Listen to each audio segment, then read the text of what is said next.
Hi guys, Chaldean here, and sorry about the super casual intro to the video, but I didn't do an intro with the interviewee this time because it's with my boy Jason Miller, and whenever we talk, it's just like two friends talking, and it would have been super awkward to be like, Jason, let's stop and let me get into my super professional, wannabe professional interviewer mode. Like, this video topic is highly requested. It's about the Sorcery of Hekate.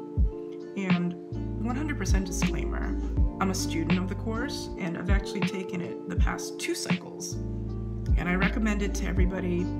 I think it's an amazing course for any new witch or just anybody who wants to deepen their magical practice. Also, there is a scholarship. You're gonna have to wait to get into the course if you win the scholarship, but there is a Witches and Wine and Sorcery of Hekate joint scholarship. I know, it's super exciting. So yeah, hope you guys enjoy. See you later.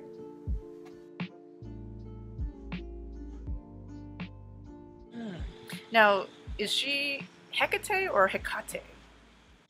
Oh goodness, I don't know. I would imagine that it's pronounced different ways at different times.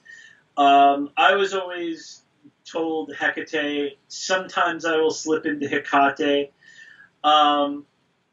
However, I'm not a Greek scholar or a Latin scholar, and we're talking about a goddess that had been worshipped for hundreds of years in different regions where pronunciations differ.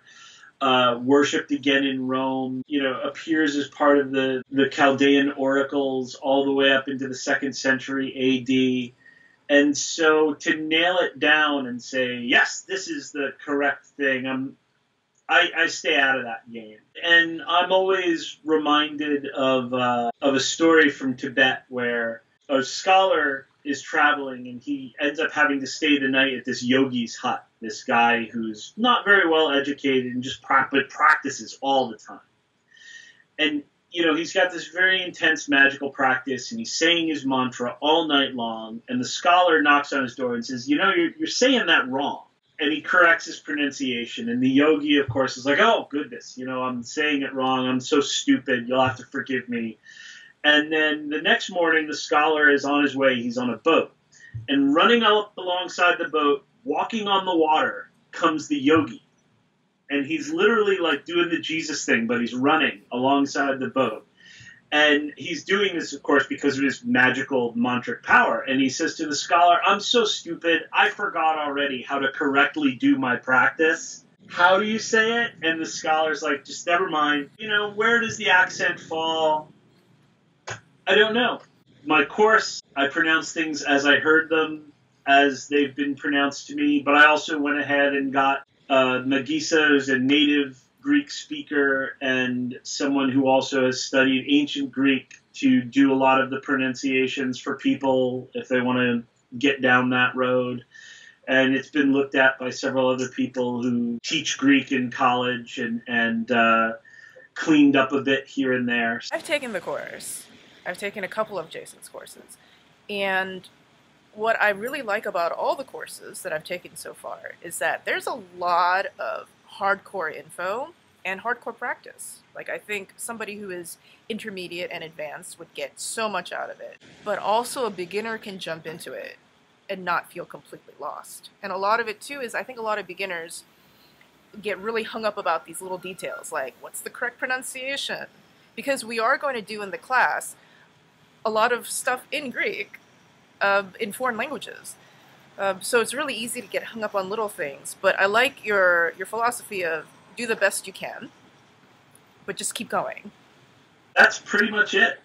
We're trying to be sorcerers. I'm not academically accredited to give degrees in Attic Greek out to anyone. So we got to keep our mind on what we're here for. I have to say that I knew nothing about Hekate or Hekate until I heard about your course. So I think a lot of people who are already in that sort of witchy magical scene have maybe heard about her. If somebody who is not in that magical world was in an elevator with you and was like, oh, you know, so what do you do? Oh, I teach a course called Sorcery of Hekate. Who's Hekate? Ooh, Yeah. The elevator pitch for Hekate. Hekate is a goddess connected strongly with magic and witchcraft. One of the earliest goddesses thought of as a goddess of magic and witchcraft, but also so much more. And that attempts to pin her down to just one thing are difficult, yet she survives. This goddess who has possible Anatolian origins that we're still trying to figure out, appears in Greek as a titan who sides like Helios, sides with the gods, and thus doesn't lose anything, and becomes a goddess of childbirth, a goddess of opening the ways, a goddess who has access to the underworld, and then later becomes this goddess of night and sorcery and witchcraft, and is appealed to by Medea on behalf of Jason, and it becomes this goddess of curses and deficciones and things like that, and then all of a sudden is again lifted up as this figure of transcendence who exists between the first and second fathers in this sort of pagan Gnostic scheme set forth in the Chaldean Oracles, and still doesn't go away, still gets mentioned, centuries later by Shakespeare. What are Scottish witches doing praying to Hekate? Why would this even be a thought? And so her presence is just always there. It's beyond just her figure at any given point in time. And she speaks to me, has spoken to me, and gave me something that she wanted to teach. It's meant for those who really want to work at something, who want to develop not just having the knowledge of spells, but the powers of a witch, the powers of a sorcerer or a sorceress. And that's what the Sorcery of Hekate is all about. Unlike some things in magic where the attraction is, do this, it's easy, say these words, light this candle, and you'll get your thing. This is hard. So it's the opposite of a lot of things. This is hard. My first time contacting Hekate was the chanting of an Orphic hymn to Hekate. So there's a link to the past, but this is not Reconstructionism at all. We're not playing dress up. We're not trying to be to reconstruct anything. The assumption is that she is ever growing, that she is ever moving beyond. When people ask sort of what's the final goal, like other than magical power, mystically speaking, what's the goal? Buddhists have enlightenment, and they have different definitions, and Christians have salvation and heaven and different definitions of what this means. What is the final outcome of someone on the Hecatean path of this arcana? And I asked her. I sat down and did the writing commune, and the answer I got it was, I'm not done yet, and neither are you. Don't worry about that. You have a trajectory, not a goal. We're headed further beyond. I have this friend who was like, well, I only want to work with the old gods because they're established. And then I posed the question to him, well, do you think that they've stayed the same? You don't think that over the thousands of years they haven't evolved as well? So they've also adapted to the modern age. I mean, if you change, how come they can't change either? People in the magic community, it almost seems like there's a split. The super traditionalists and the ones who are just like super new stuff. Honestly, there needs to be a Goldilocks zone there, where people don't get caught up into either. People want to either ignore the past. It doesn't mean anything. It only means whatever cockamamie thing I come up with now, versus oh, this is written, this is established, this is thousands of years old. Like, yeah, and it's been sealed in a jar for 1,000 years. It's not like it's been tested and worked the whole time. It's, it was just found. There's sort of a Goldilocks point where it has to be just right. Like, those two forces have to be held together. I just recently, I was talking with somebody about demonic hierarchies in the grimoires, right? And they all have these different hierarchies of hell. Who's in charge? Yeah. Who's a president? Who's over who? And so he's like really obsessing, like what's what? Which one is correct? Where are these offices? And I say, we switch presidents. We have elections every 4 years. What makes you think that these offices weren't just where they were at the time and place that this book was written, and that they're all possibly incorrect, or maybe they're all correct, and it just changes that fast. And maybe you have to find out what the current org chart of hell looks like. And it was like watching someone's brain melt as they entertained momentarily the idea that they would have to actually make contact and figure this out for themselves rather than decide which book they liked best. The Sorcery of Hekate course that you run, it has definitely a basis in, Hekate being an ancient goddess, but it's new transmission that you received. So people who are taking it expecting to learn all the history, the very traditional ways of doing it, that's not what your course is about. Honestly, the whole thing came about in such an implausible way. I was in Nepal in 1999, 2000, and I was meditating at Pashupatinath, where they burn bodies outside like they do in Varanasi. And so I was just sitting for days watching people get cremated. And this vision of Hekate walking up to me, sort of everything else fell away. And she said, you're going in more than just going back to the States. You're going back to the Western magical practices. Just to build context, you were in Nepal. Yep. And what were you doing in Nepal? I was studying Tibetan Buddhism and magic of the Himalayas. So I was there taking initiations and meditating in cremation grounds and getting bonked on the head with lots of, purbas and things. And what are they called, purpas? Purba, the three-sided dagger. So I'm guessing that at that point you were going hard. Yeah, I right, and Hekate was not on my mind. And it was kind of like, sure, whatever, please return me back to regular programming so I can continue my meditation. I thought this was just meditational weirdness, right? And so a few months later, I am headed home, and I had decided for a number of reasons that I did want to not leave Tibetan Buddhism behind or anything, but that I did want to devote more time and open myself back up to a wider world of magical practice, we'll call it. So I followed her instructions. She said, offer me a supper. And so I went to the Pine Barrens, to a three-way crossroad. I had to have a friend of mine teach me a little bit about Hekate.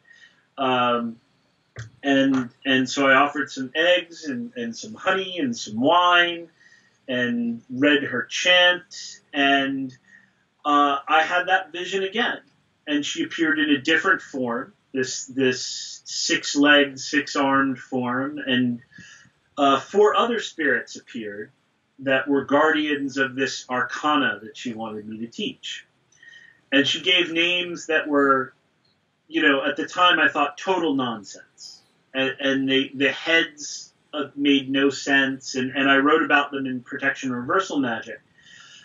But it was, it was real enough that I wanted to work with it. So I worked with a few people, and they got results. And then somebody had pointed out to me that in the Chaldean Oracles, there's a form of Hekate that has the same heads as the spirits that appear. And that was sort of like, okay, there's more going on here than just me having phantasmagoric visions and brain farts. And so continued to do this practice as it evolved over time. And it took literally years of getting stuff, testing it. I would occasionally publish things in Behutet magazine and then kind of she'd get mad and be like, I told you no. and I had in my head I wanted to do this book. And she was adamant, no book. Don't want a book. And this is the early 2000s, so everybody is producing now these beautiful, hardbound, English, limited edition grimoires. There's only 800. They're bound in unicorn scrotum, and they cost, it just seemed like the thing to do, and it would be so cool. And she's adamant, no books. And so I gave out the teachings as they existed then to a few people here in New Jersey live, and they very much appreciated it. But even that, she's like, not ready yet. Don't take it off the stove. It's not ready. When Protection and Reversal Magic came out, there were certain things that she wanted known for that book. My first book. What year did that book come out? 2006. So it was like a good at least 3 or 4 years after you first made contact? But even then, like, teaching the Arcana as an Arcana was a no-go. And it took several more years. And of course I wasn't spending all my time on this. I had other things that I wanted to learn and teach. But slowly over time, and then I guess it was about 3 years ago, I launched the Sorcery of Hekate course, and I opened it only to people that had already taken my Strategic Sorcery course. So I had a group of people that would give me the benefit of the doubt if things went horribly wrong, and kind of knew me already. They knew that, I might be late with a lesson, but they would get it, And it went beautifully. And then the next cycle, I opened it up to everyone, and now we're about to launch onto the 7th cycle, and people are more excited about it now than they were when it opened. One of the main draws that I had to this course was that it's actually building a system. You call it a mandala, and I still don't know what that means, but it's like an actual system. You're building almost like a sim. I call it like a sim city, Yeah. But it's like a Hekate city. Yeah. It's a temple. It's a temple that exists in the place where you're doing it. It's a temple that exists outside the place where you're doing it, and you're kind of merging those together. And it's a temple that exists in the mind as well. So that's why when people have said, well, is it evocation or is it invocation? I said it's transvocation. And I have to give credit where credit's due. I think Andrew Chumbley came up with that term first, and I just happen to like it. But I don't claim to mean what he means by it. I just borrowed the word because it's a good one. This is the only course where I don't publish the lesson list ahead of time for people that want to join, because it wouldn't make any sense until you've had the previous lessons. And it is a thing where you'll get a lesson and be like, unless you've really gotten to a comfortable place with this material, don't do this one yet. And then occasionally it'll be like, things get really intense, and then there's some lessons where it's like, all right, let's back it down a little bit, keep working on that, and now we can learn how to make this and do this, and you don't need anything. So it's got a real rhythm to it where people, the first lesson, people start out like, is that it? And then the second lesson, like, okay, that's a little more than I was bargaining for. And then third lesson is like, okay, wow.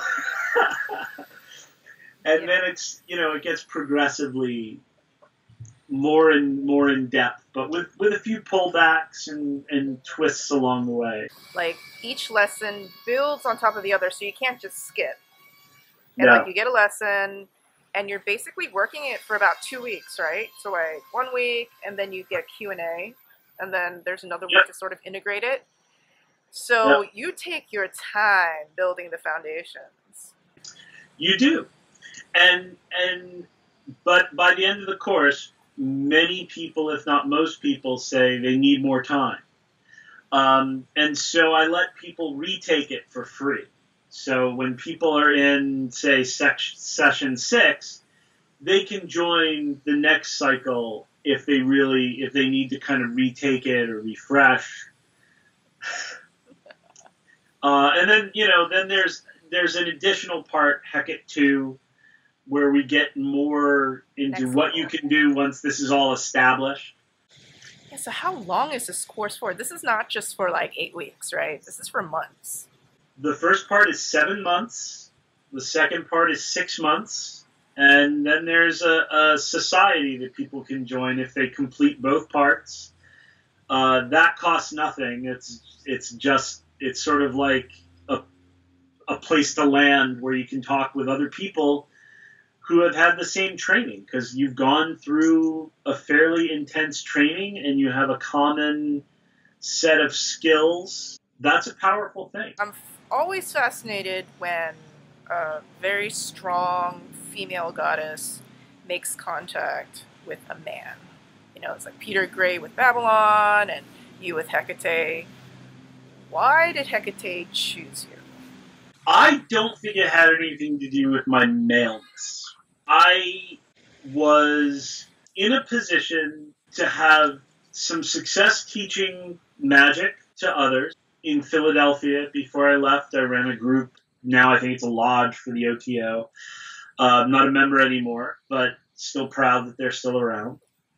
And taught a lot of magic to a lot of people there. And I had excellent teacher in Buddhist magic, in John Myrdhin Reynolds, Lama Vadranath, who is a personal friend since I was a teenager. And so I had sort of a fast pass in the world of Tibetan Tantra, and a lot of the tech used in the Sorcery of Hekate, it's not Hecatean Tantra, and she's very, I'm adamant that people don't treat it like that. And by Tantra, you don't mean like the sex Tantra and doing like 25 positions. No. The magical style and religious practice around Tantra, and Buddhist Tantra specifically. So there's elements of that were vital for someone to understand if they were going to be the one to receive this arcana from Hekate. To understand how this particular type of magic functions, you needed to kind of have a foot in both worlds, and I did. In the Buddhist world, you have a lot of people that aren't interested in magic. They want to follow around lamas, and they want to collect teachings, and occasionally they want to do practices. They want to become enlightened, which is fine, which is great, but they're not interested in the magical aspects of it, per se. And they also don't connect it with the teachings of the West, the magical teachings that are already existent in the Western magical tradition, in witchcraft, in paganism, and even in African-based traditions like hoodoo, which I have a good background in since I was a teenager. So this kind of skill set, I guess, was sought after, and Hekate had this thing to teach, and sort of said, you've got all the pieces in your skull that can put this together the way I need it put together. To be clear, part of it is, some of it comes through as absolute clear voice. Some of it comes through as an inspiration of do something with this, and then I have to do something with it. And then sometimes it comes through and I do something with it and it's wrong. And it gets thrown back at my face, and I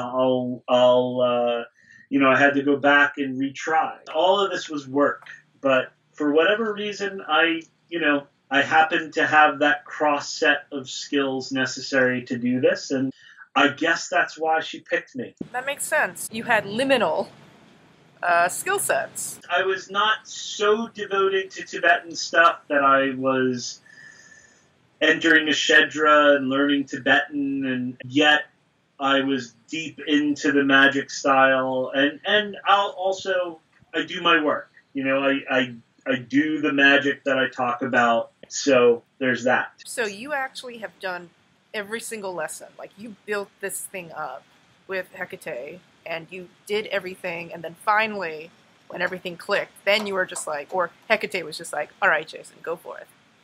Yes.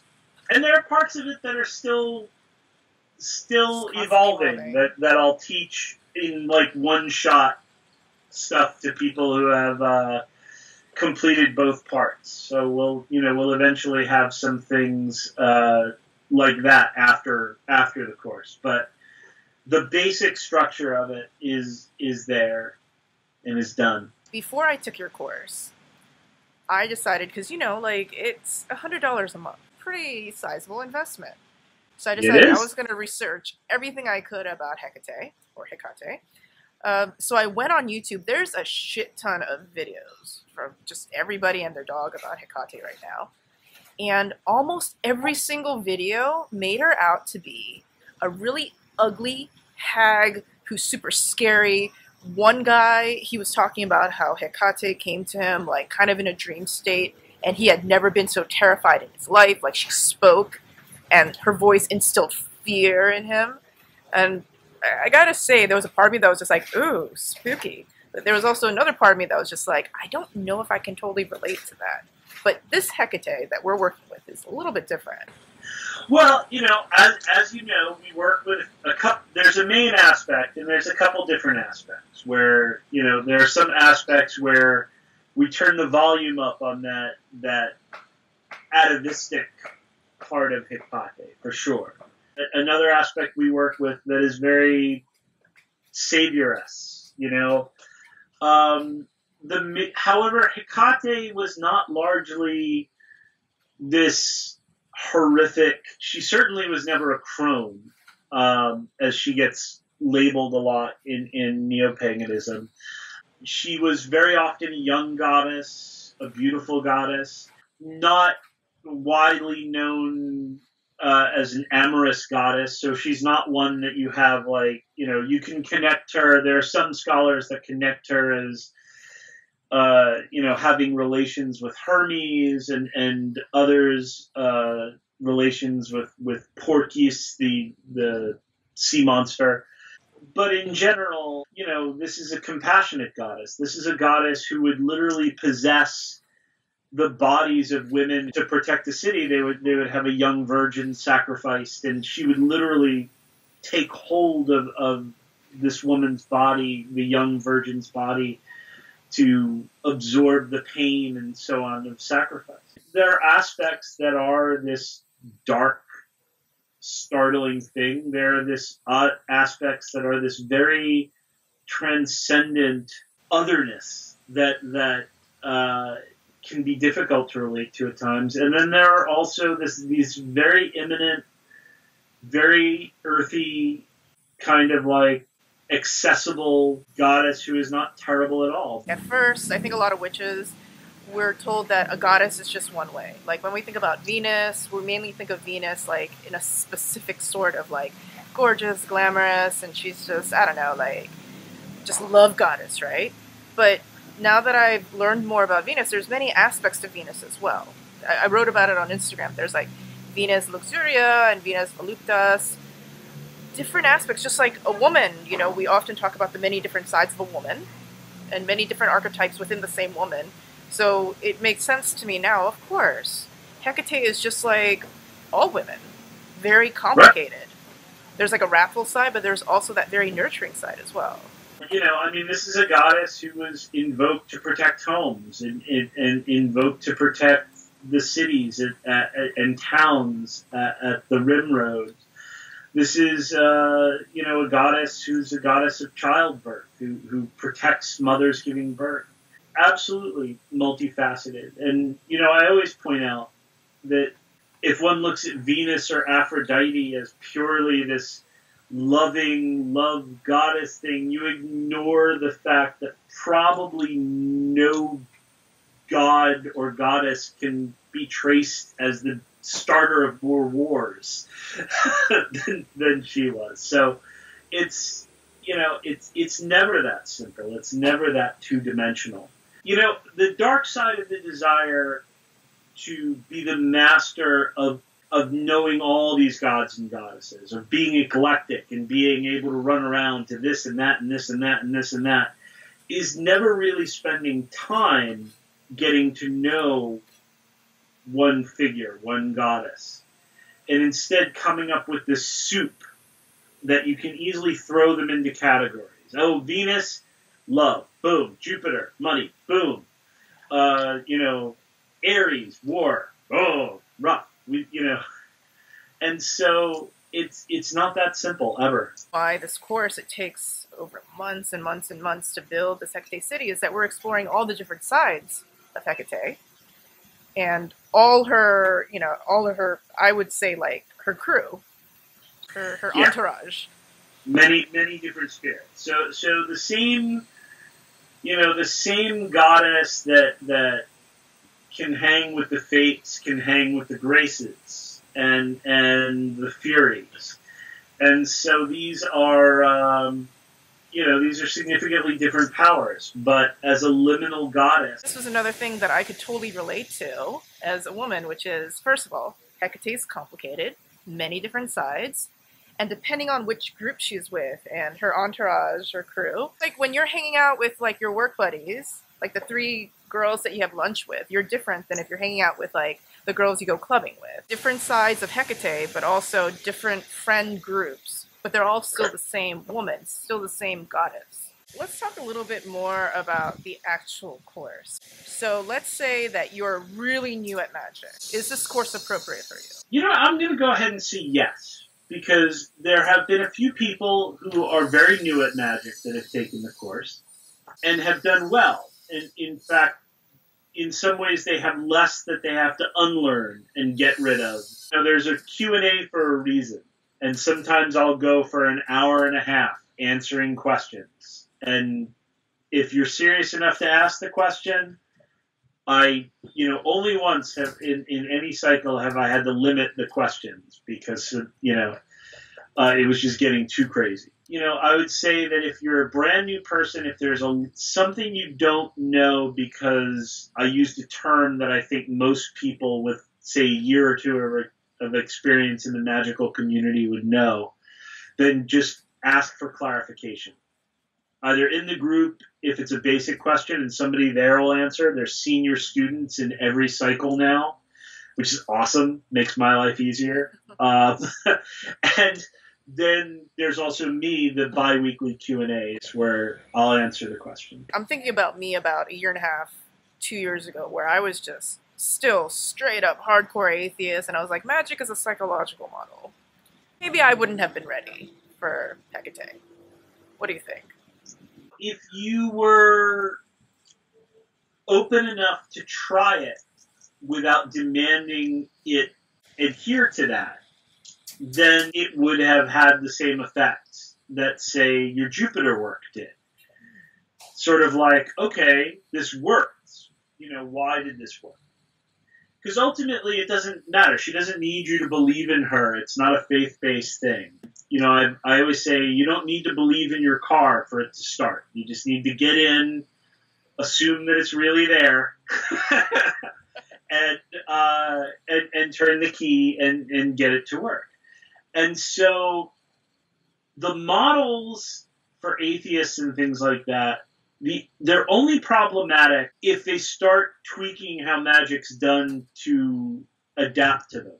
What makes it different from a lot of other magic courses that I had taken before was that in the previous courses and other courses, I was told, oh, you know, make the ritual your own. Add in your own little touch. You want to put in red flowers, put in red flowers. You want white, put in white. You don't want to use candles, don't worry about it. For your course, so you're just like, do it exactly as I tell you to do it. Don't change anything. Right.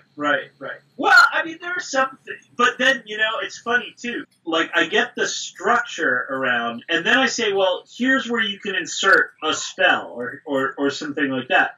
And then people will be like, whoa, what spell? And I'll be like, you know, open up 5,000 spells. You know, you want to do a petition? Do a petition. You want to do a candle spell? Do a candle spell. You can actually insert that into this structure and have it sort of supercharged in certain ways. So there's some freedom here and there once you learn how to do it.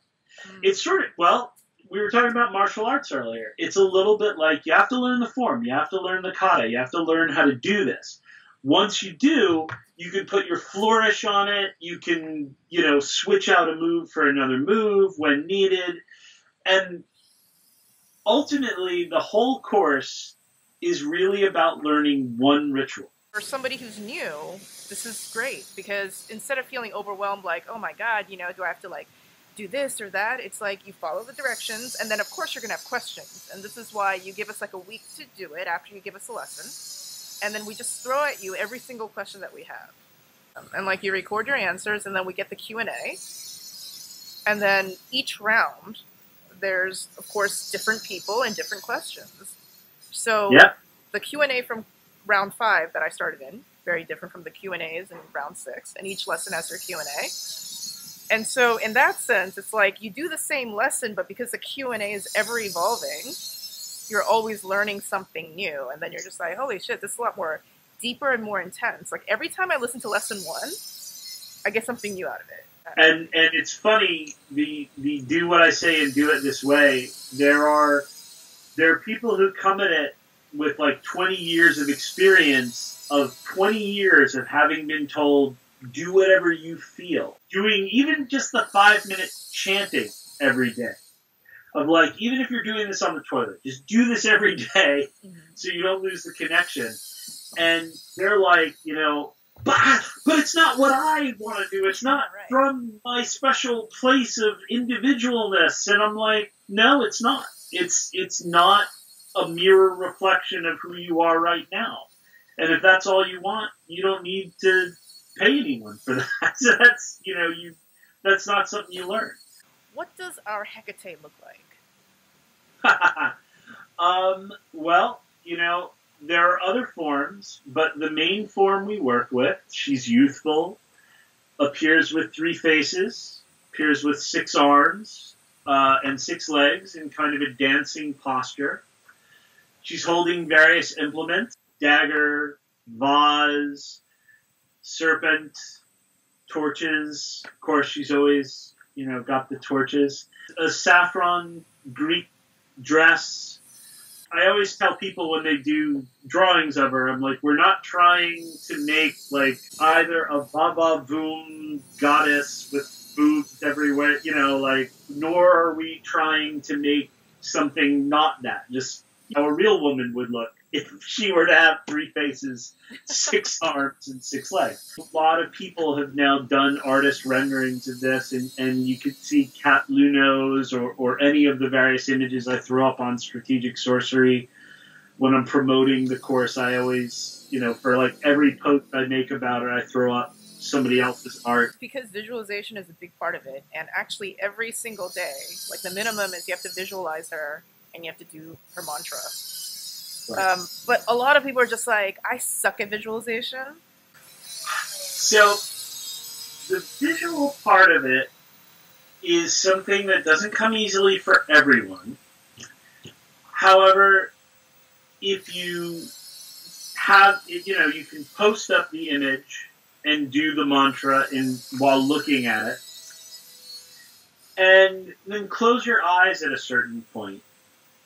And simply focus on other aspects, the sound, the presence that you have when you know somebody is standing in front of you, even if you know were blindfolded or you couldn't see them. And even if you can't immediately generate any of that, keep to the mantra, keep to the liturgy, clear the mind, and things come through. An interesting thing that happens at the beginning of every cycle is we have some people that have instant phantasmagoric experiences of, I saw her and she danced, she poured the water from the jug into my crown chakra and I opened up and like all kinds of like crazy stuff, And then other people get discouraged and they say, well, I did this and I didn't see anything. I couldn't even visualize. It's not And so, as you know, my answer is, and I actually now have made a special comment to send out to every cycle because this is so common. Everyone has work to do. The people that have this kind of close your eyes and you're in a wonderland of strange deity occultness, those people have to dial it back. And they really have to kind of cut through this surface level experience, which is really, it's 90% projection, and being kind, it's 10% perception of something real. And I'm that way too. So I get it. It's not a criticism. It's every experience we have, real or subtle, is this mix of perception and projection. And what this course tries to do is, over the course of months, is to clarify that. What sort of results can I see after, let's say, a month, after 2 months, after 3 months? Well, it depends on what you apply it to. The first ones I would say would be the sorceress results. Right away, pretty soon, people can start to apply what they've learned towards things in their life. As far as obstacles to overcome, blessings that they want to create and manifest. These things can all be obtained. So that's number one, is a stable way of doing magic with powers that you are intimately familiar with and that you have a relationship with. And that builds in power over time. The next thing is a clarity about self, about life, the universe and everything, as Douglas Adams would say. And the knowing of oneself, not only in terms of who you are and where you're from, but the idea that there is so much yet to come. It is this tool for knowing yourself and also knowing what is beyond the self. And I think all of us in the class, at one point, we've skipped a day, maybe accidentally, we fell asleep, whatever. And there's a way to fix it. Like, you're supposed to do it every single day, right? It's almost like every day you're building like this thread and it keeps building. But life happens. You skipped a day. You were sick. You skipped a week. Life happened. You skipped 5 years. You can still fix it, right? You can still fix it. There is a reparation process where you say, a lot of mantras and you make offerings and so on. But what's important to know is that it's not an apology. No one's mad at you. It's repairing a thread that is broken. If you drop a vase and it cracks in half, the vase isn't angry with you. But if you want to put flowers in it, you have to glue it back together. And so the thread of Hekate, missing the practice, missing the mantra, you're breaking the thread of daily practice that builds what we're trying to build. It's not a matter of, Hekate's going to be angry with me and now she's going to cause problems for me in my... That doesn't happen. This is not the Christian God who's like right, disappointed in you. Right, yeah. She's like... the sun is not angry at you because you stayed inside today. It's simply the fact that you didn't get any sun. So if you want to build a great tan, then you've got to start over. So it's like that. You're rebuilding a thread. You're repairing a thread that you broke. You're not groveling in front of some angry deity. So I want to get that clear with folks. I mean, I've done the reparations many a times. It's like 40 minutes. Me too. Yeah. And then once a month, we do something special during the Dark Moon. What do we do? What do we do? Oh, right. We offer a supper, and we do sort of a full ritual that many people do every day, but it's a more extensive ritual. It's got a physical offering, so some people make the full physical offering every day of eggs and honey. Now, she's not a dark goddess, as in that's the whole of her nature, but it is certainly a part of her nature. So there is that aspect where you're at this place where it's dangerous to go outside. It's not well lit, but it is also where you can see. The sun and the moon, for all their brightness, obscures the stars. And so if you want to see into the depths of space, and there's a certain resonance with the depths of space and that which lies outside the solar system of the sun and the planets, there's a resonance between that and the underworld as well. Those two darknesses are akin to one another. And so the dark moon is her time for that reason.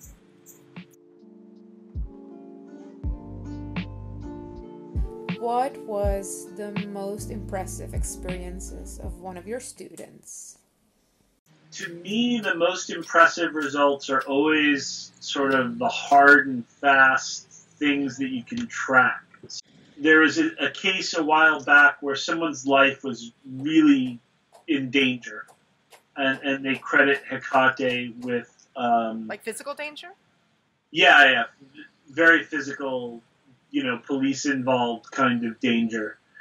And, they credit with Hekate with helping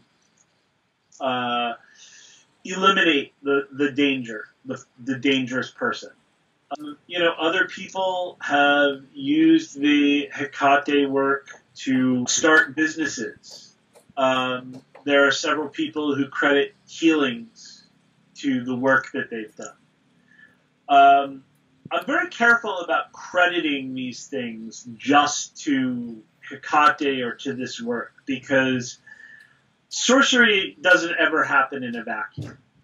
And so if you'll notice, I'm very careful to say, well, people credit or it helped with, et cetera, because I always worry when people give the impression of, well, I said the thing, I should be rich now, or, but that's not how it worked. However, when people apply the mandala strategically, they have, businesses have been started, families have been started.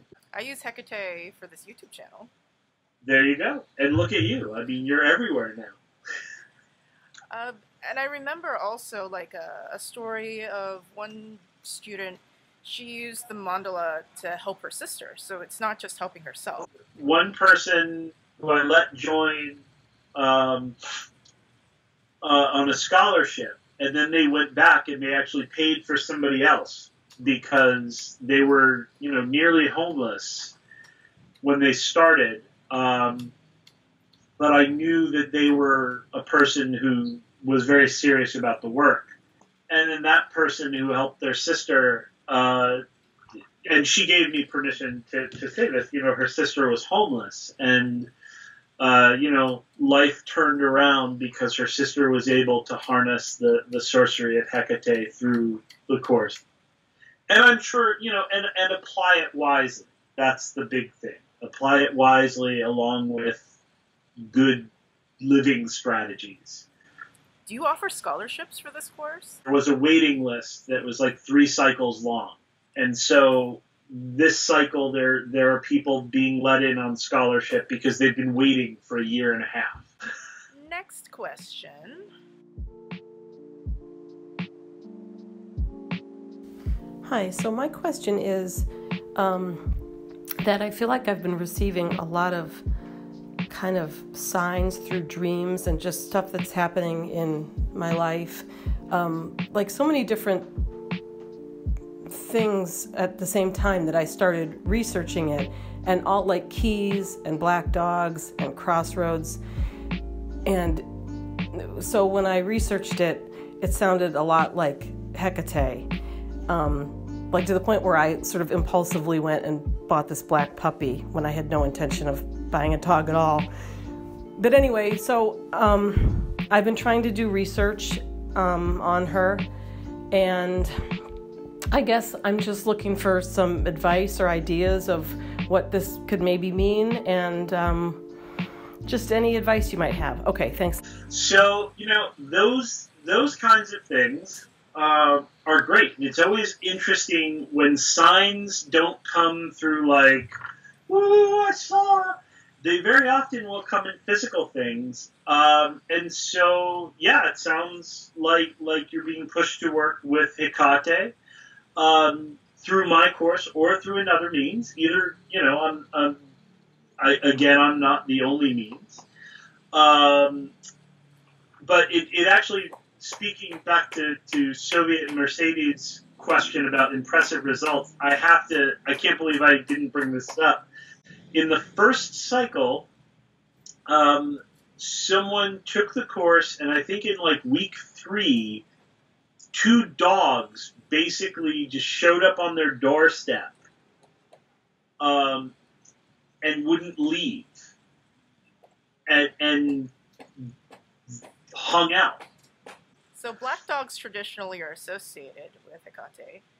Right. But, I mean, I have not experienced dogs or anything like that. And I've also, before I took the course, it's not like I had a vision of her or anything like that.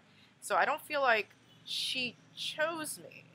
So it's not necessary that you have all these signs, right? No.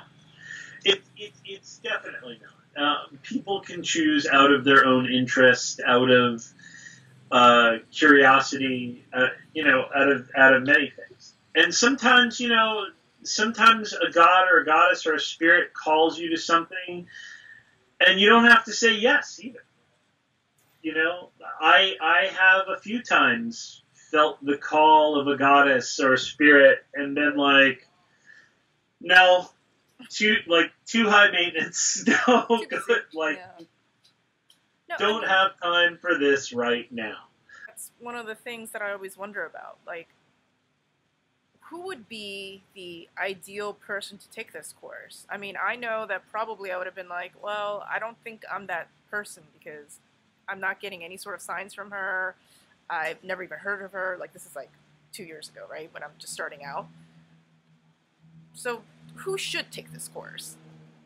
Anyone that is interested in effective magic and is willing to work to develop it is the ideal person for this course. It doesn't have to, you don't ever have to have heard of Hekate. You don't have to have a previous relationship. What we teach is so different than what has been taught and what is taught elsewhere that it's not necessarily like a big help if you've got years and years of Hekate worship under your belt. It's not going to help you necessarily. If anything, you might have to unlearn a few things or get used to doing some things differently.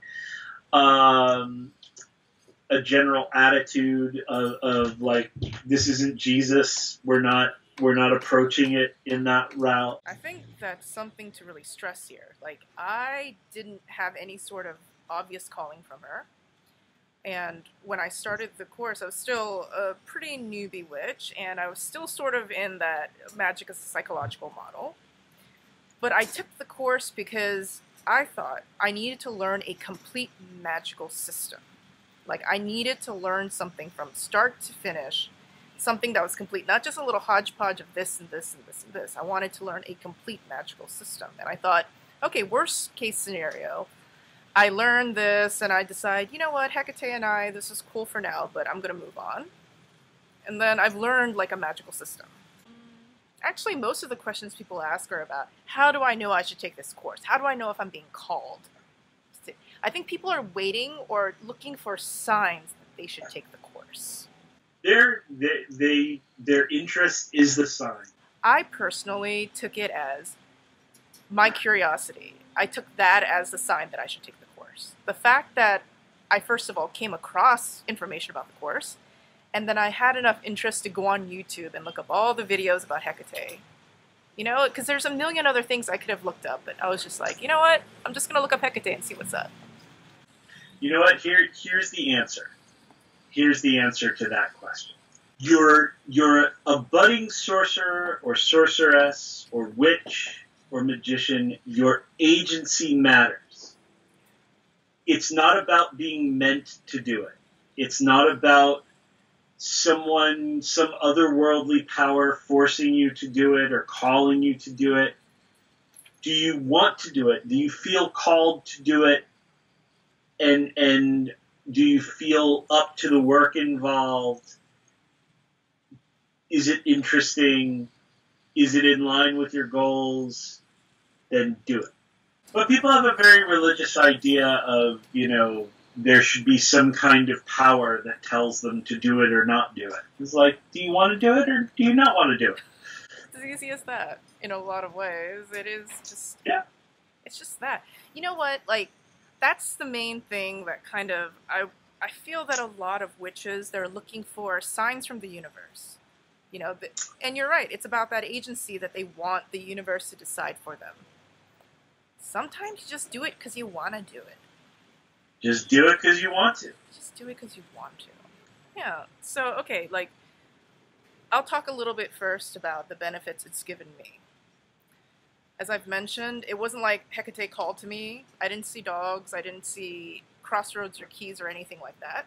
I was just curious, and I just wanted to learn a magical system.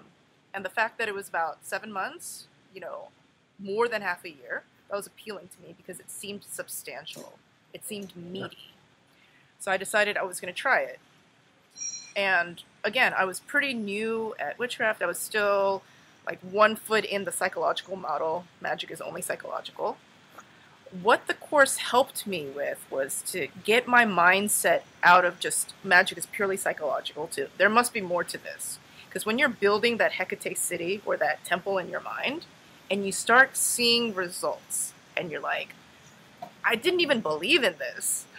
I just did it, and shit started to happen. Then you're like, okay, it's just, I'm just going to suspend my disbelief for just a bit and keep working. And then more things happen because the disbelief is suspended. And then more and more, and after a while, it becomes a part of your life, and it becomes a part of your daily discipline. And the more that I learn about magic, the more that I'm starting to realize that magic, a lot of times, is just really mundane and boring. Like, it's like working out, right? I wrote an article about this on Patheos Pagan. It's like mundane. People think that every time you do magic, it's going to be like sparks coming out of your fingers and stuff, and it's not. You just do the daily thing every day. Yep. And that's very helpful because even though it's mundane in the short term, when you've done magic every single day, not just when you need money or you need that guy to call you, but you do it every single day, in your book, the 21, what was it? The 21, the Spellcrafting. Spellcrafting. Yeah. Yeah. 21 elements of spellcrafting. I think that's the title. Elements of spellcrafting, 21 keys of sorcery. Okay, I just call it like the 21 elements of spellcrafting. So, in that book, one of the chapters was talking about how if you do magic when it's an emergency, it doesn't work as well.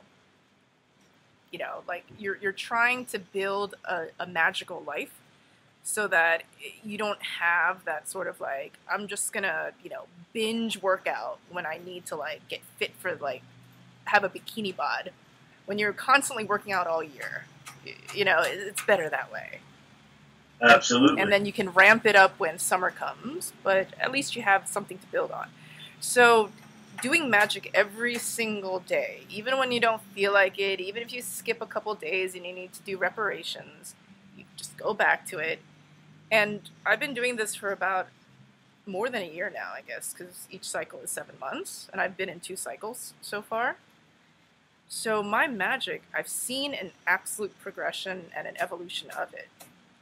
Can I say that I'm like seeing like visions and talking to Hekate and, you know, having the super cool stuff like that? No, not yet. Maybe I'll never have it. But my magical practice has been overall positively affected by having a daily practice and having somebody who's tried and tested something for 10 years tell me this is how to do it, let's just do it this way for now. That's also very helpful too. Because I'm learning from somebody who has the experience, and then maybe after I've done it your way a couple times, and then when I'm more experienced, maybe I can build on that. But having the ability to have that foundation, that's super key. It's like talking about martial arts again, and how you mentioned just like learning all the basic moves first. It's like I'm learning basic moves from somebody who's been studying martial arts for a long time, you know? And then sometimes you forget to go to the dojo, but then you come back to it. But the goal is to every day go and work out.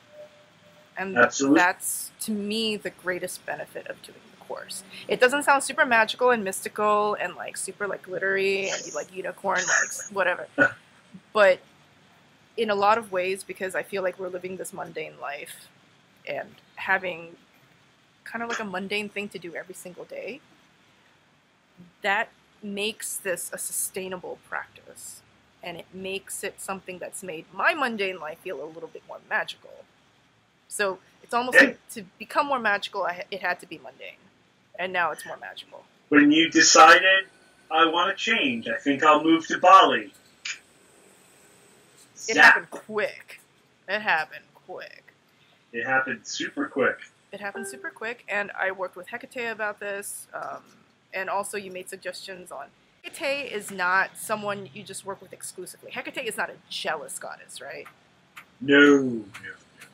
I work in a multitude of different areas, and Hekate is one of the main things. Her altar never gets put away, but you know, I do work in Christian mysticism, and I do work Saint Cyprian.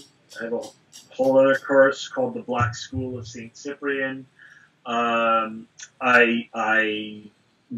still work with Buddhist deities. I work conjure. So yeah, my hands have are in a lot of different pots, and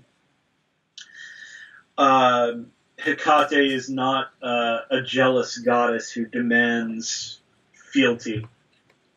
There's no first commandment. And Hekate actually works really well with other gods and goddesses. Like, you suggested that I work with Hekate and Helios together. They work historically well together, too, in the Greek magical papyri. They are the two most invoked powers in the papyri. I know a lot of people are going to ask about scholarships. A shit ton of people have already asked me about it. You know what? Tell them it's at least a year, like 2 cycle waiting, at least. So you've got 14 months. Ooh, can I do this thing where I can ask people to put in the comments, like, the reason why they would like a scholarship?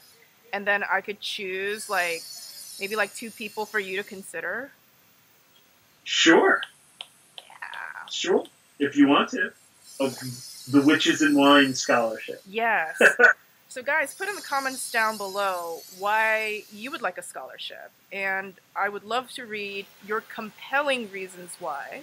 You feel that right now maybe you can't afford the course, but what you're going to do with what you learn, how you're going to work. And this course is work. And how you're going to work. And what you hope to pay forward in the future if you get a scholarship. And I'm going to choose 2 or 3 of the most compelling of the comments, and I'm going to forward it to Jason to consider. So, go for it. Awesome. Awesome. Thank you so much, Jason.